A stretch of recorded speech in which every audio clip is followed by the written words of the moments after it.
So by default, it is added to your connections settings right here. So as you can see, if you click on these connections, you are going to the option for Bluetooth.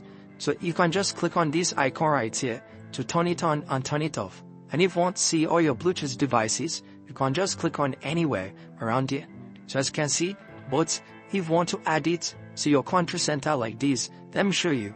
The first thing is scroll down to your control center and click on this plus at the top left corner. Once you click on it, click on Add a control at the bottom. Once you click on it, you can now search for Bluetooth. You can also scroll down and look for it, but it's better to search for it. So now select the option for Bluetooth. So as you can see, you have added Bluetooth to our control center.